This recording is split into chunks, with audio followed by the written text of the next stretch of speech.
So this next one technically isn't a mobility drill, but it incorporates hinging at the hip, which is what you need when you swing a golf club. So let's pretend I had the club in my hands. We're setting up a little bit of knee flexion, a little bit of flexion at the hip or hinge at the hip, and then we come into the backswing. So let's repeat what we've done in the clinic with your first two visits, where we're here, shoulders down and back. You can hold a rod, you can just place your hands on your thighs, shoulders come down and back. And today we added in a little bit of bend in the knee, just because that, one, it kind of compensates for your lack of hamstring extensibility right now, and two, it's actually more specific to the golf swing. Since you don't keep your knees locked out in the golf swing, we maintain a little bit of knee flexion. So same thing that we did today.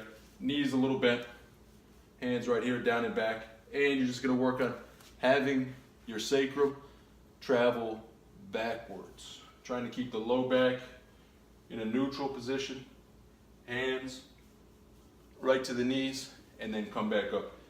Now, of course, when we swing the golf club, we don't hinge at the hip this much.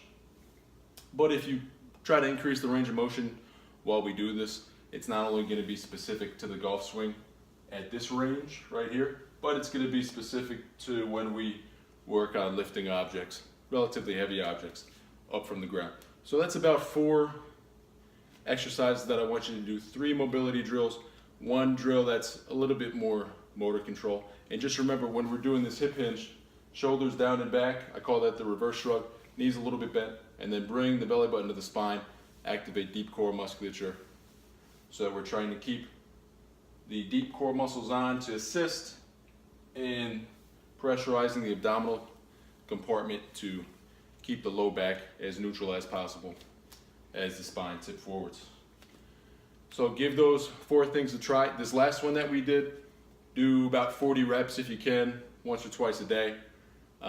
So that first stretch, thoracic rotation, I told you, do about 15 to 20 on both sides with about a 5 to 10 second hold each time.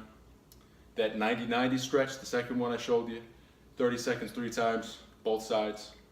Again, when you do that one, try not to flex in the low back. Try to keep it relatively extended. Hamstring stretch, 30 seconds 3 times. And then this one that I just showed you, do that one about 40 times. You know, if you could do it twice a day is good. But if you can only do it once a day, try to get it 40 times, divide it up by 10, whatever makes you a little bit more consistent with it. All right, so this is just phase 1.